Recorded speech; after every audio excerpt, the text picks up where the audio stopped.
Un solo hombre cae en el barro, y con él se desploma un imperio entero, año 711. En pocas semanas, el reino visigodo que había dominado la península ibérica durante 3 siglos, se desintegra en el polvo. Un rey muerto, un trono vacío, y Toledo, la gran capital, ocupada casi sin resistencia. Nadie en aquel instante, ni vencedores ni vencidos, podía adivinar lo que acababa de comenzar. En la hierba manchada de Guadalete no terminaba una guerra. Se abría una herida monumental, el inicio de la contienda más larga de la historia de Europa. Un proceso insondable de 781 años y 34 generaciones, que solo hallaría su descanso casi 8 siglos después, con la entrega de unas llaves en una ciudad llamada Granada. Esta es la historia completa de la Reconquista, la memoria de cómo un puñado de reinos cristianos débiles, dispersos y acorralados en las frías montañas del norte, lograron lo impensable, arrebatarle un territorio entero a uno de los imperios más avanzados de la tierra. ¿Cómo sobrevivió esa chispa entre las rocas de Asturias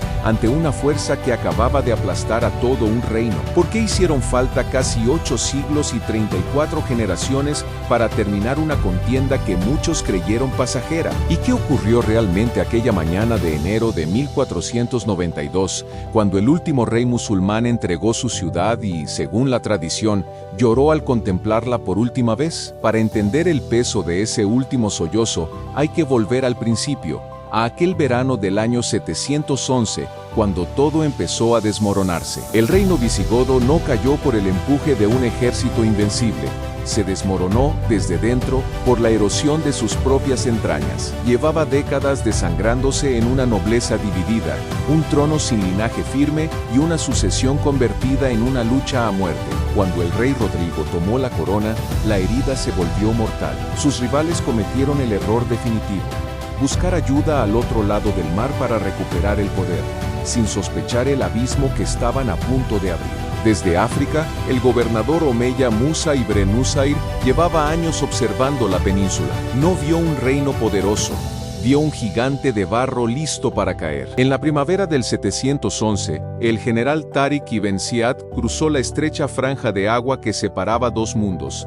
Desembarcó junto a un promontorio de piedra al que dio su propio nombre, Jabal Tariq, Gibraltar, un primer paso sobre la arena que cambiaría el mapa de Europa para siempre. Rodrigo, que se hallaba en el norte sofocando una rebelión contra los vascones, se vio obligado a reunir a toda prisa a sus tropas y emprender una marcha forzada hacia el sur. Los dos mundos colisionaron a mediados de julio junto a las aguas del río Guadalete. Durante varios días, la batalla se mantuvo suspendida en un equilibrio tenso, donde la sangre y el polvo amortiguaban el choque del hierro. Fue entonces cuando la fractura del reino terminó de consumarse. En el instante más crítico, varias facciones de la nobleza visigoda, leales al linaje de Witiza, retiraron su apoyo y abandonaron a su propio rey en mitad del combate. La línea se quebró. La estructura militar del reino se desintegró en cuestión de horas. De Rodrigo no quedó certeza. Desapareció en el caos del repliegue y su cuerpo nunca fue hallado, dejando tras de sí un hueco sepultado bajo el peso de la leyenda. El rey había muerto, y con él, el orden que sostenía la península. Lo que vino después ya no fue la caída de un hombre, sino el comienzo de otra era. Sin un ejército que sostuviera las murallas, la estructura entera del reino visigodo se vino abajo por su propio peso. Las ciudades, desamparadas y sin fe en la victoria, fueron rindiéndose en una sucesión silenciosa. Écija, Córdoba y la propia Toledo, el corazón administrativo y espiritual de la Hispania visigoda, abrieron sus puertas en cuestión de meses, prefiriendo el pacto a la devastación. En el año 712, el propio Musa ibn Nusair desembarcó en la península con un segundo ejército. La marcha combinada de ambas fuerzas avanzó con la precisión de una marea ineludible. En apenas 7 años, consumaron lo que ningún otro imperio había logrado jamás en la geografía peninsular: dominar de extremo a extremo casi la totalidad del territorio. El mapa había cambiado de dueño.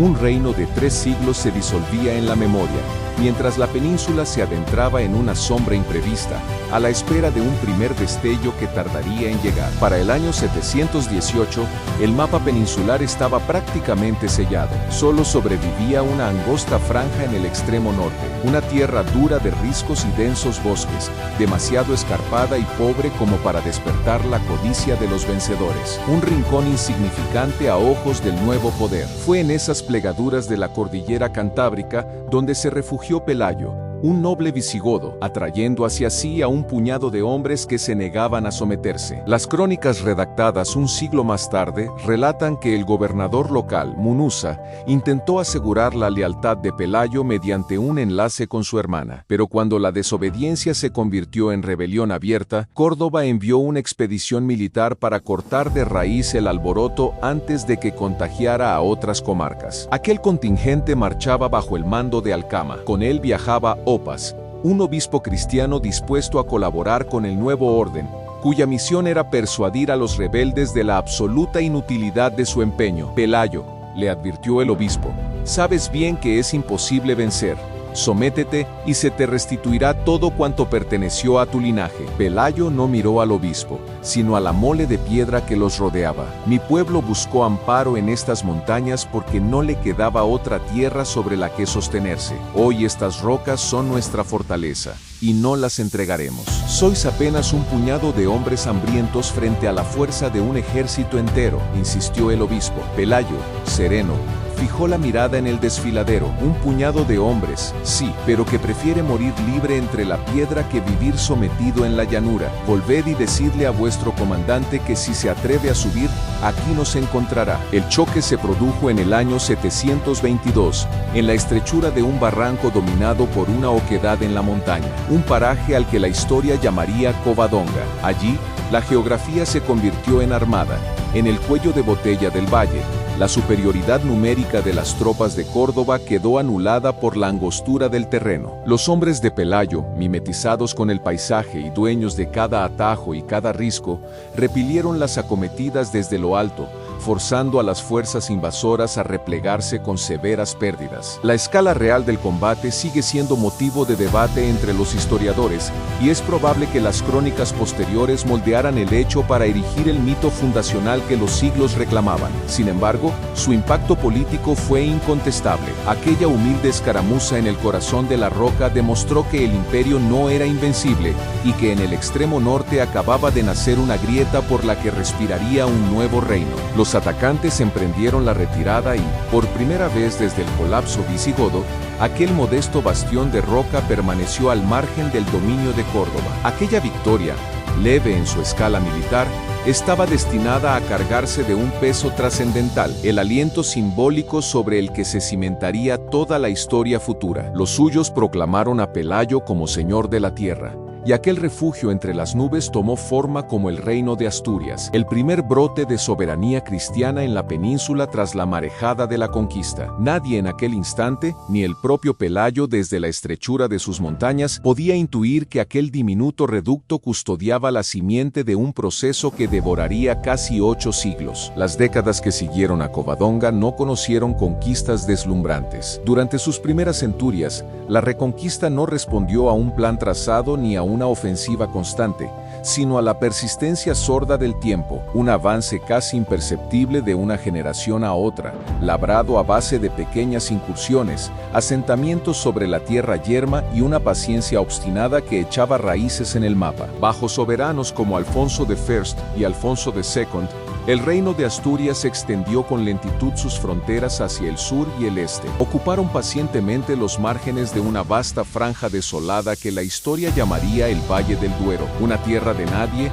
barrida por el miedo y la incertidumbre, donde la vida se reducía a asentamientos precarios entre los dos mundos. A comienzos del siglo X, la gravedad del reino se desplazó hacia el llano. La corte abandonó el refugio de Oviedo para asentarse en León, refundando la corona como el Reino de León. Al mismo tiempo, en su flanco más expuesto un territorio fronterizo azotado por las razias y salpicado de bastiones defensivos, crecía una sociedad acostumbrada al peligro y a la autonomía. Aquella tierra de fortificaciones levantadas sobre la nada terminó por recibir un nombre que esculpía su propia naturaleza: Castilla, una marca de piedra y hierro que pronto reclamaría su propio destino. Durante el siglo X, Castilla dejó de ser una mera marca fronteriza supeditada a León para transformarse en un cuerpo político con pulso e identidad propia. En el año 1035, bajo el cetro de Fernando I, esa tierra de fortalezas se proclamó reino independiente. Pero mientras el norte articulaba a duras penas sus fronteras, en el sur, el Islam peninsular alcanzaba la cumbre de su gloria. El califato de Córdoba se erigía en una de las luces más deslumbrantes de la Europa occidental, un faro de conocimiento, riqueza y sofisticación arquitectónica. Y fue paradójicamente a la sombra de esa magnificencia cuando los reinos del norte sufrieron sus momentos más oscuros. En los últimos años del siglo X, la figura de Almanzor, el verdadero árbitro del poder tras la sombra de un califa infante, desató una tempestad sobre el norte. Decenas de campañas relámpago devastaron los territorios cristianos. Barcelona fue saqueada, y en el año 997, sus tropas alcanzaron el corazón espiritual de la cristiandad peninsular, Santiago de Compostela. Dice la memoria de los siglos que Almanzor respetó la tumba de piedra del apóstol, pero redujo la ciudad a cenizas. Sus hombres descolgaron las campanas de la basílica y forzaron a un séquito de cautivos cristianos a cargarlas sobre sus espaldas a lo largo de cientos de leguas hasta Córdoba, para convertirlas en lámparas en la gran mezquita. Aquella humillación caló hasta el tuétano en la conciencia de los reinos del norte. Durante décadas, el galope de Almanzor pareció dejar una lección amarga, que la idea de recuperar la península no era más que una ilusión vana frente a la fuerza del sur. Sin embargo, en la cúspide de su poder, el coloso cordobés guardaba en sus entrañas la grieta por la que comenzaría a desmoronarse. Tras la muerte de Almanzor, sus sucesores no lograron sostener el complejo engranaje de poder que él había articulado con mano de hierro. El califato de Córdoba se ahogó en una desgarradora guerra civil que devoró sus cimientos desde dentro. En el año 1031, el último califa fue apartado del trono y el gran coloso de Al-Ándalus se fracturó en más de una veintena de pequeñas entidades independientes, los reinos de taifas, un mosaico de pequeñas potencias regionales, divididas por dinastías rivales y consumidas por un recelo constante hacia sus vecinos. Para el norte, aquella dispersión del enemigo cambió el eje de la historia. Las taifas, incapaces de presentar un frente común, optaron por comprar su supervivencia. Comenzaron a fluir hacia las arcas cristianas los tributos de oro, las parias, un impuesto a cambio de treguas y protección que enriqueció a los reinos del norte mientras desangraba la economía del sur. En ese escenario confuso, donde la frontera era un espacio fluido y mutable, emergió la figura de Rodrigo Díaz de Vivar, el Cid Campeador, un noble castellano arrojado a las sombras del destierro por la voluntad del rey Alfonso de Sixto, poniendo su espada al servicio tanto de señores cristianos como musulmanes según las exigencias del destino.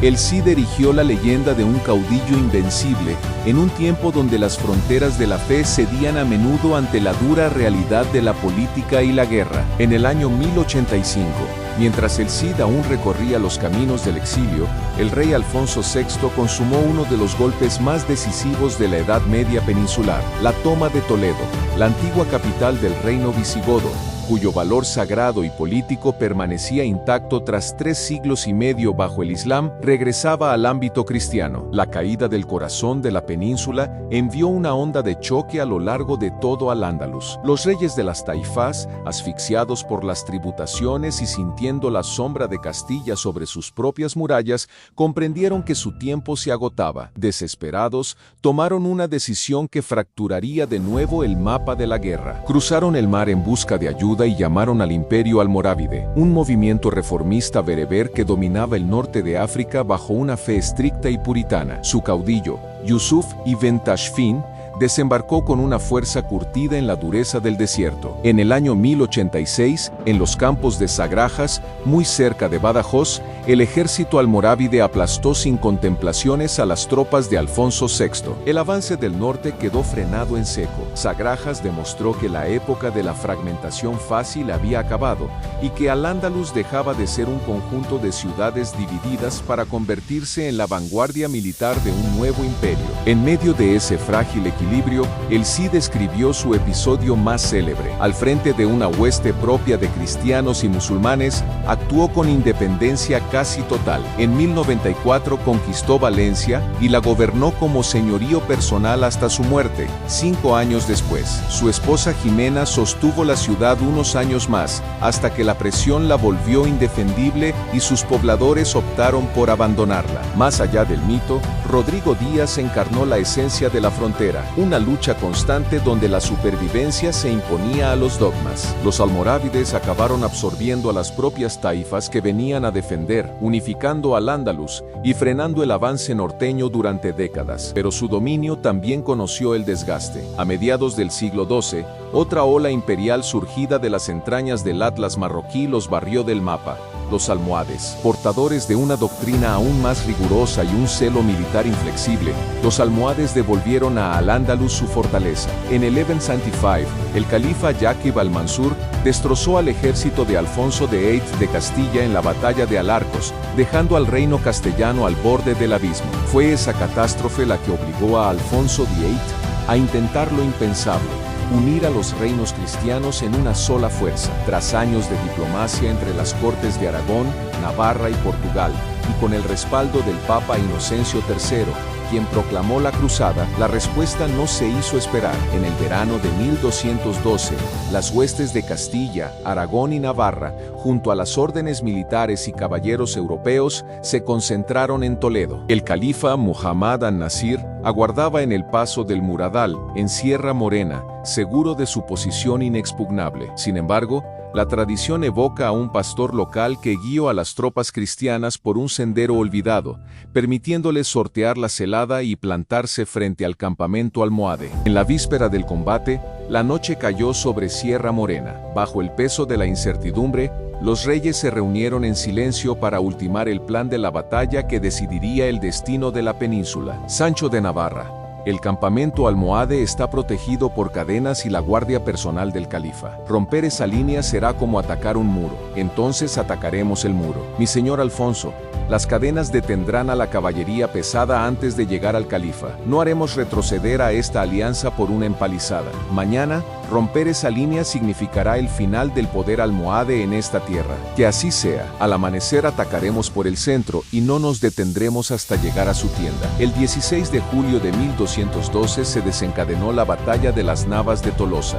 El choque fue encarnizado y la línea cristiana llegó a vacilar. Pero la carga desesperada de Sancho VII de Navarra quebró el cerco de cadenas que protegía a Muhammad an-Nasir, forzando la huida del califa. Aquellos eslabones rotos quedarían grabados para siempre en el escudo navarro. Las Navas de Tolosa fue el golpe definitivo. Sin poder central, Al-Ándalus se fragmentó sin retorno, y esta vez el norte estaba listo. En pocas décadas, Fernando III de Castilla y León, unidas de forma definitiva en 1230, tomó Córdoba en 1236, ordenando devolver a hombros musulmanes las campanas de Santiago saqueadas por Almanzor, cerrando así una herida de siglos. Tras Jaén, rindió la próspera Sevilla en 1248. Al mismo tiempo, Jaime I de Aragón, el conquistador, expandía su corona por el Mediterráneo sumando Mallorca en 1229 y Valencia en 1238. Ambos reinos fijaron sus fronteras de expansión mediante pactos,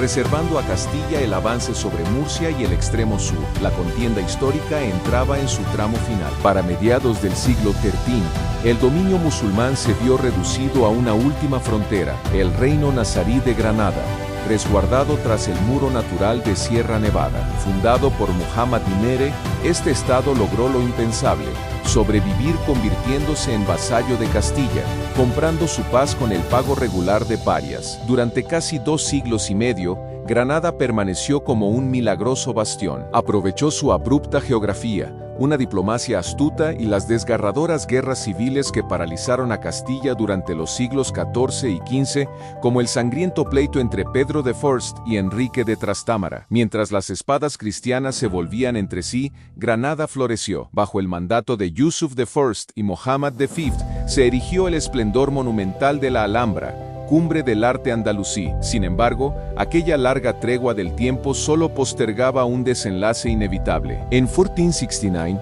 el enlace entre Isabel de Castilla y Fernando de Aragón entrelazó las dos coronas más potentes de la cristiandad ibérica. Una década después, ya reinando juntos, la desproporción de fuerzas frente a Granada se volvió abrumadora. El detonante saltó en 1481, cuando el emir Muley Hassen tomó por sorpresa la fortaleza de Sahara. La respuesta de los reyes católicos fue inmediata. La ocupación de Alhama al año siguiente encendió una guerra ininterrumpida de 10 años. No fue una contienda de batallas campales, sino una asfixia metódica de asedios donde la artillería de pólvora demolió murallas que se creían eternas. A esta presión se sumó la fractura interna de la propia Granada. Muley Hassen, disputado por su hermano el Zagal y enfrentado a su propio hijo, Boabdil, sumió al reino en una lucha fratricida que aceleró, tanto como las bombas castellanas, el colapso final nazarí. Ronda cayó en 1485, Málaga en 1487, tras una agonía atroz, y Baza en 1489. El mapa nazarí quedó reducido a las murallas de Granada. En la primavera de 1491, los reyes católicos cercaron la ciudad e izaron un campamento que mudó en Villa de Piedra, Santa Fe, la prueba irrefutable de que no habría retirada. Dentro, Boabdil, ya solo en el trono de un reino expirado, asumió la amarga evidencia. Prolongar el sitio solo sumaría sufrimiento al peso de la derrota. Si este video te ayudó a entender uno de los capítulos más fascinantes de la historia, déjame un Santiago en los comentarios para saber que llegaste hasta el final. Me encantará leer tu opinión. ¿Cuál crees que fue el momento más decisivo de toda la reconquista? No olvides darle me gusta, suscribirte y activar la campana, porque aquí exploramos las historias más increíbles del pasado con el mayor detalle posible. Gracias por acompañarme, y nos vemos en el próximo viaje por la historia.